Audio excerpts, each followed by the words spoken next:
نحمده ونصلي ونسلم على سيدنا ونبينا وحبيبنا وشفيعنا ومولانا محمد صلى الله تعالى عليه وسلم رسوله النبي الأمين المكين الحليم الكريم الرؤوف الرحيم. أما بعد فأعوذ بالله من الشيطان الرجيم. بسم الله الرحمن الرحيم. قال الله تعالى في شأن حبيبه إن الله وملائكته يصلون على النبي يا أيها الذين آمنوا صلوا عليه وسلموا تسليما. اللهم صل وسلم على سيدنا محمد وعلى آل سيدنا محمد كما تحب وترضى أن تصلي عليه. بسم الله الرحمن الرحيم.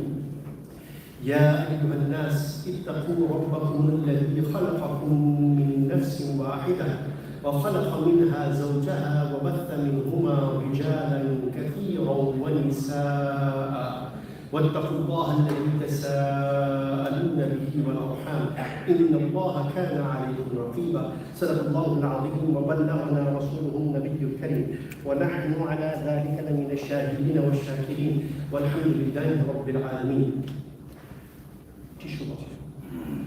Most respected ulama, my respected brothers and sisters in Islam, Assalamu alaikum wa rahmatullahi ta'ala wa barakatuh. On the social media platform called TikTok, sometime last year, almost a conundrum was presented by some people when they posed a very critical question, and it was addressed to women in particular, and it went like this. If you found yourself all alone in a forest, would you prefer to encounter a bear, or would you prefer to encounter a stranger, a man, a strange man? So you have the choice. You're all alone in the forest. What would you prefer? Encountering a bear, or would you prefer encountering a strange man? You don't know him, stranger. Almost unanimously, those people who are on the social media website, all the women almost unanimously agree that they would prefer to encounter a bear than to encounter a stranger, and a man in particular.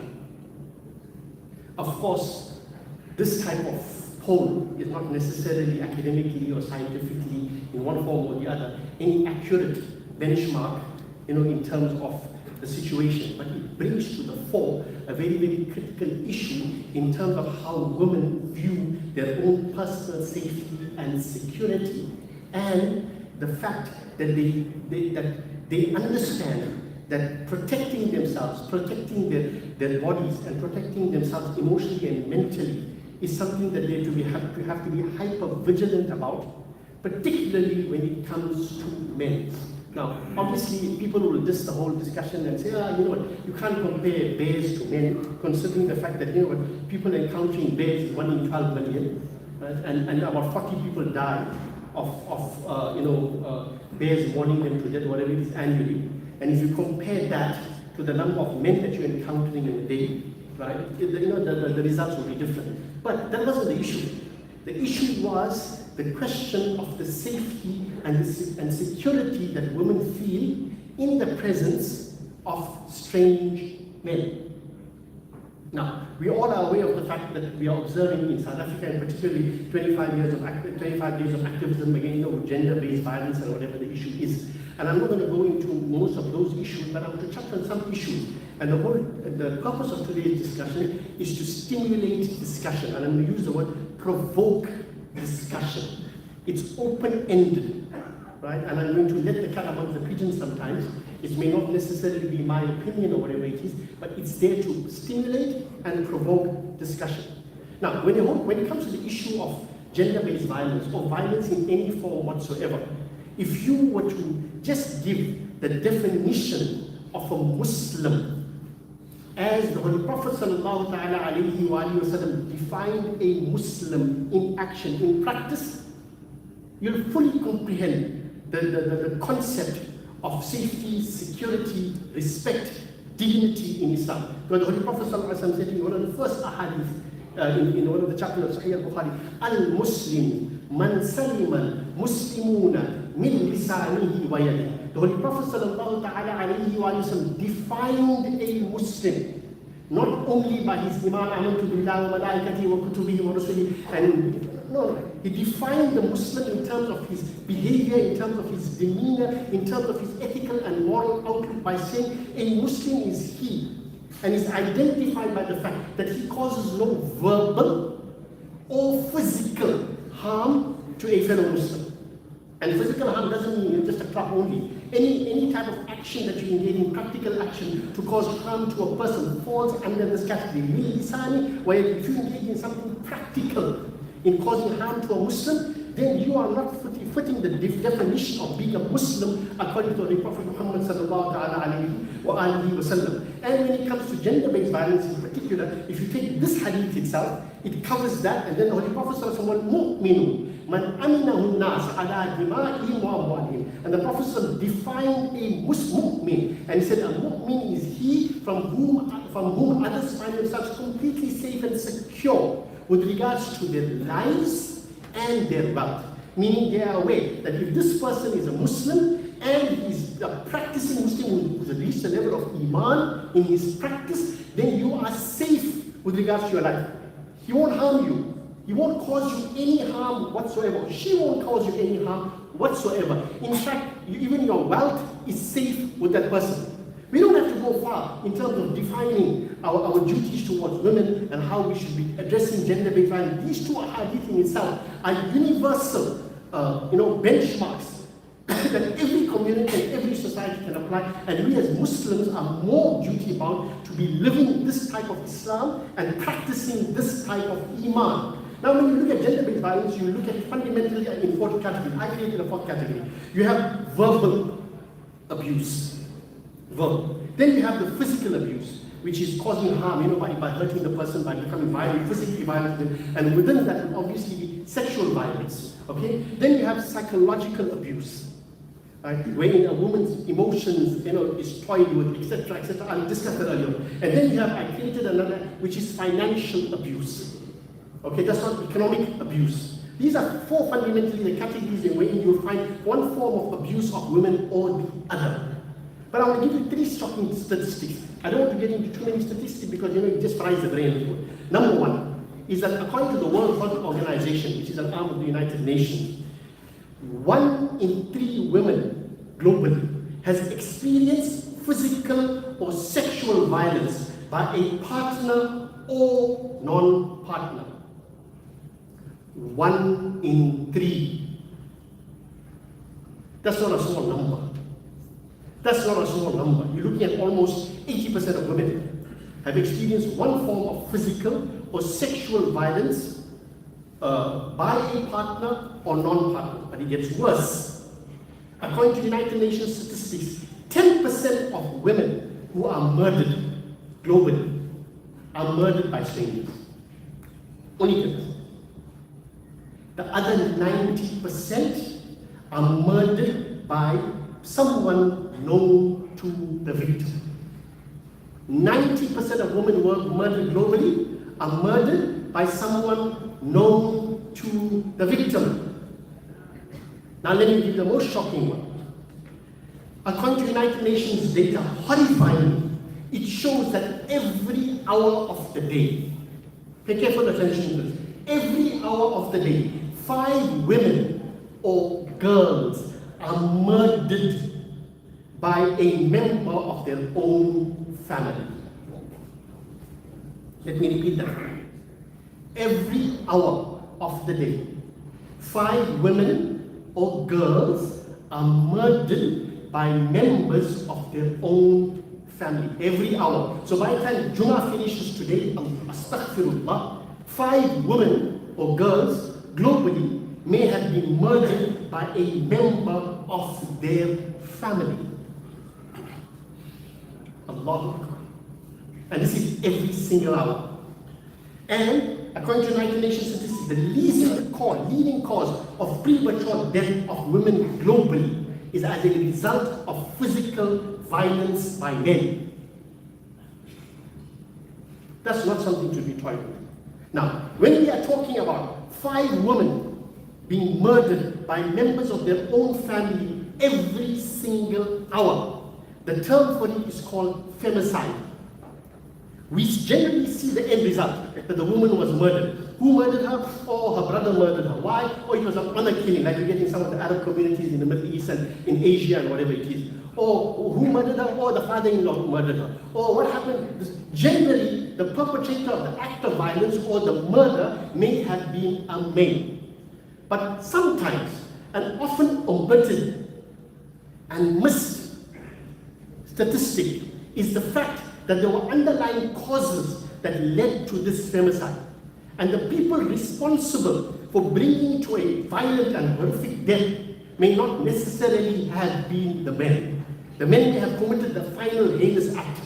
But leading up to that femicide, there were other players that may have been involved who actively contributed to bring it to that point.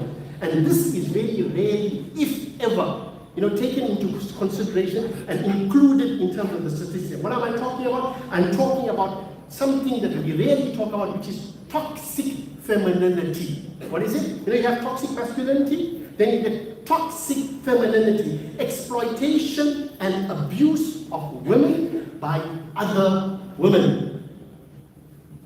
Very rarely spoken about. It's very common. Everybody knows. If I give you the example, we identify with it. But it is more common than you would think, and some of the underlying issues that women experience, and sometimes the greatest amount of psychological, emotional, financial abuse and exploitation of women is women by women themselves. Yeah. You go to India, if the girl that got married in the house was not of the right caste, not of the right jat, she was not of the correct social order, or if her mother is of a higher ranking, in the social order, she may be a Brahman and he may be a Khatri, whatever it is. That is a cause and a reason for her to be exploited from a cultural level. If that woman can't give birth to a male and present them with a male, she's not good enough as a wife for that house, that family's son, or whatever the situation may be. 101 other examples.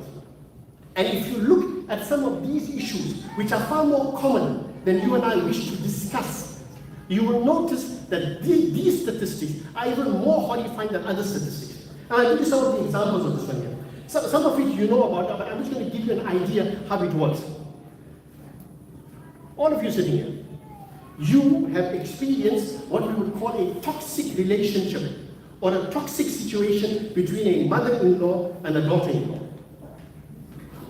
I don't think anybody here can say, no. I would say there's no statistic to it, but I will tell you 99% of people have experienced some degree of toxicity in terms of the relationship between a mother-in-law and a daughter-in-law. Vice versa, I'm not blaming the mother-in-law here, I'm not blaming the daughter-in-law, but I want to bring to your attention one important contributing factor.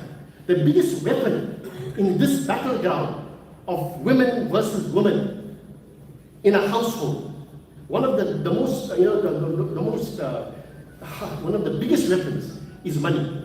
And what do I mean by money? Because money gives power. I'll give you an example. If the son is under the care of the father, he's living in his father's and his mother's house, he's living in his parents' house, and he's dependent on his father financially, and his wife is also dependent obviously on her husband, she's not working, she's living with her in-laws, then the power dynamic shifts, and it shifts to the mother-in-law. So now all of a sudden, you work in the kitchen, you don't help out in the kitchen. You are a glorified maid. The mother-in-law decides what happens in the kitchen. She is the queen of the house. You are not even a princess.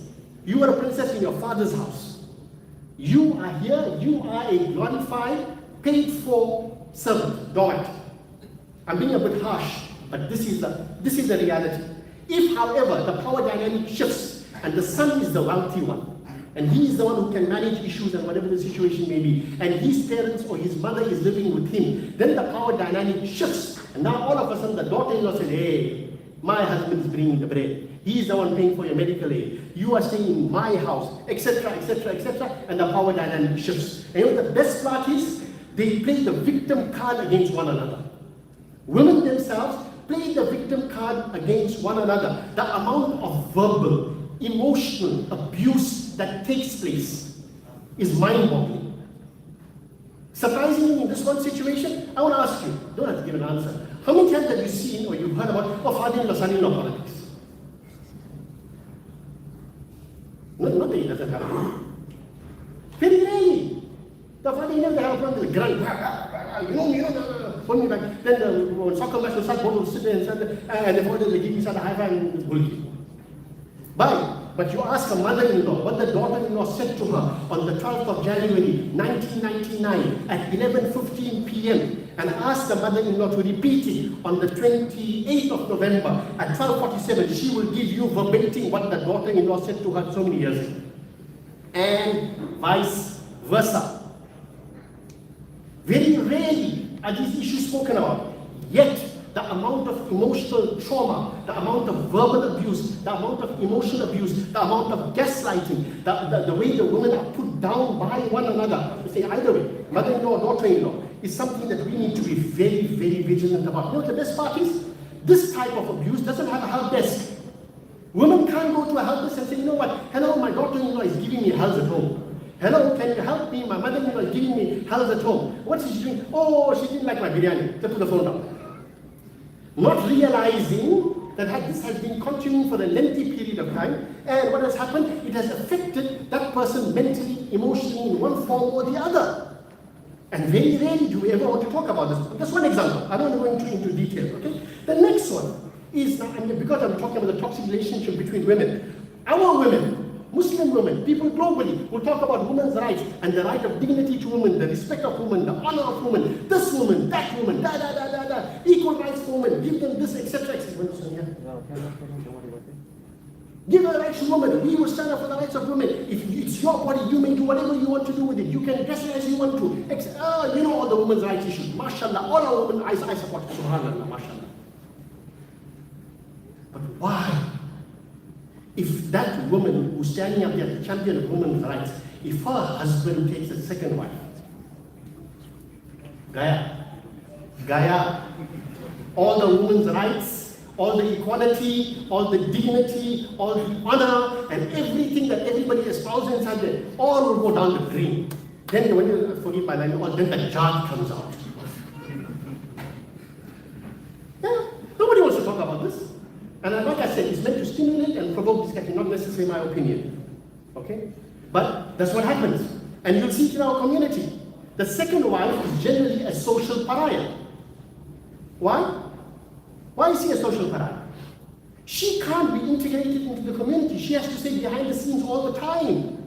She may be in a halal relationship for 20 years with her husband. She may have been the only one who gave children to her husband. But no. She can't be integrated into her father's family. She can't be integrated into her husband's family. She can't be integrated into greater communities. To a point, ask me, I will tell you. If the man had two wives, most of them didn't even know about it. If a man had two wives there, we'll get a phone call, Hafsa, do me a favor, man. This was up the old, the new lady section inside there. Put the janazah for a little while inside there. You know what? The second wife and the children are coming to see the father. I'm not joking. They get 2 minutes.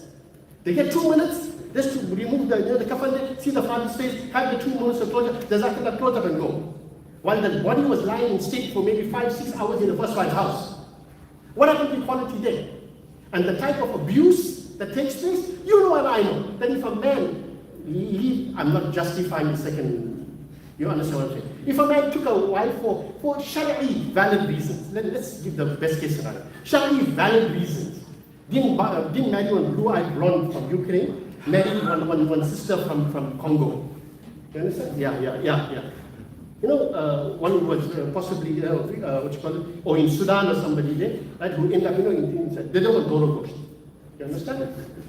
Yeah. Let's not talk about it. Let's not be hypocritical about our behavior. Right? There is a sexual aspect to it inside in terms of looks and this and that is all taken. Then we become very, very humanitarian. No, we're doing no. Yeah. Okay.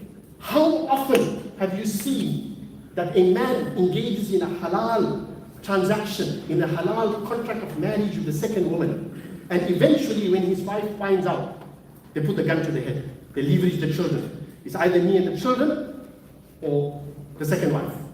You make up your mind. You got no option. You got no option.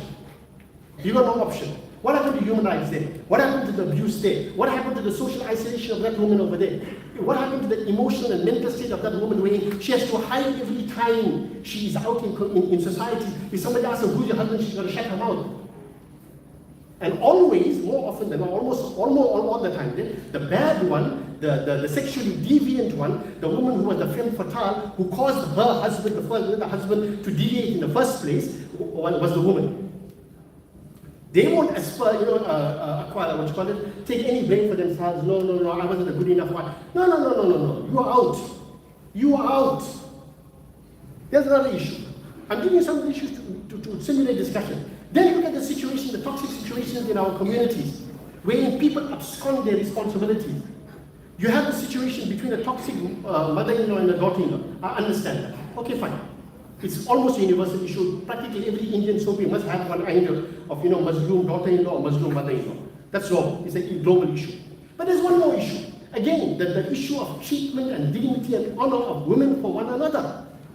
The Quran says, وَبِالْ وَالِدَيْنِ إِحْسَانًا, that it is the equal responsibility of every child to maintain the highest level of excellence in terms of fulfilling their duties towards their parents. Why is it that the moment a girl is married, then all of a sudden the responsibility shifts from her own mother and father, and automatically, as part of the trousseau, like all part of the dehaj, okay, now your duties and responsibilities are solely towards your in-laws.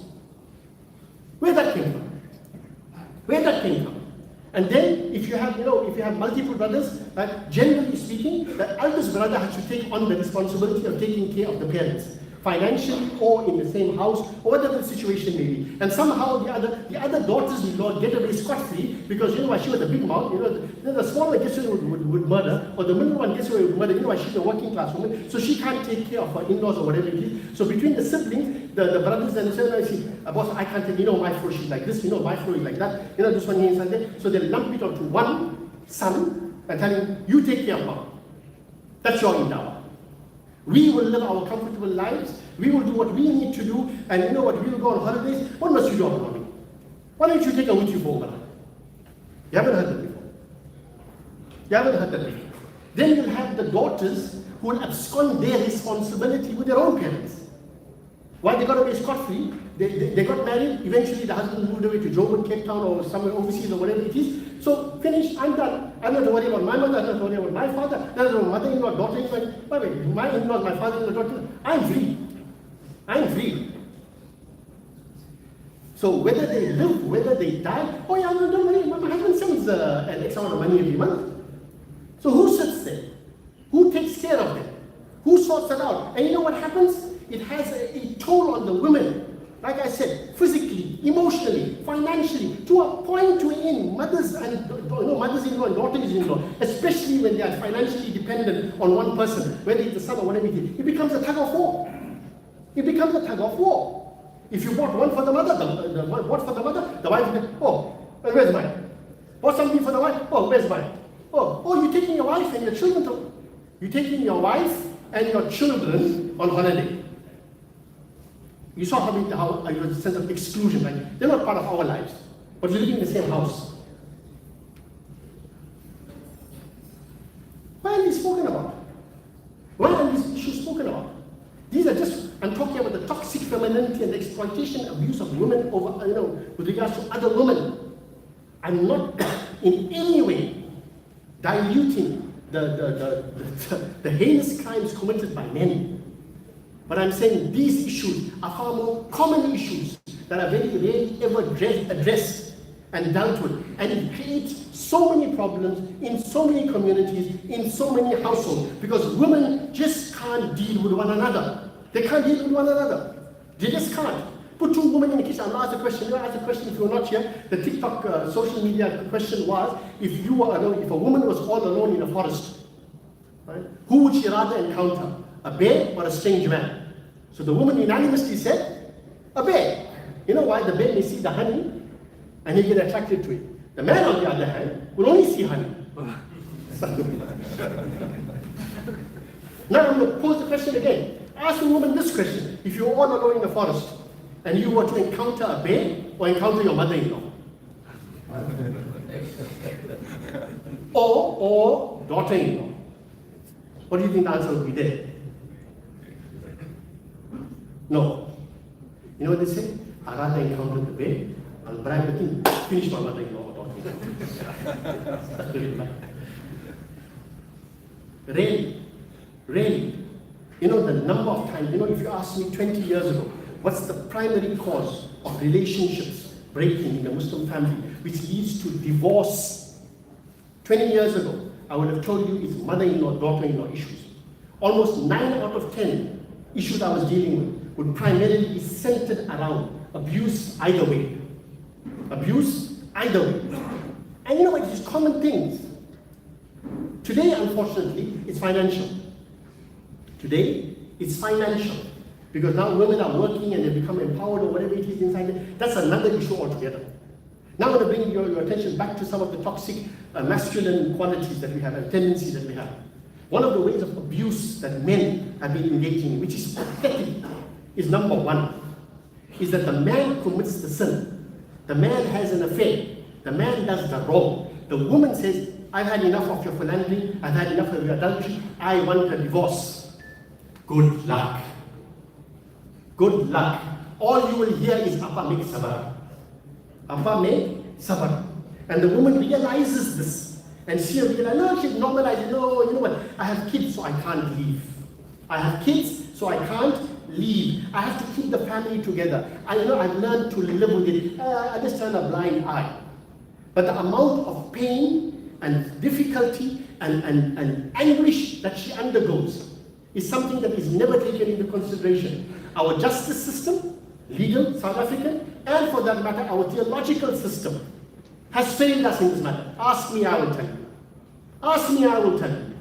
Go there and ask for a divorce in court, or go to any theological body and see, you're going to follow a process. But let me tell you one thing. The man was going to Maulana and Imam and say, no, you know what, my wife, astaghfirullah, has done X, Y, and Z, and she engaged in nushuz and she had an affair. What are you waiting for, boss? Give her the talaq, man. Move on. Throw her out.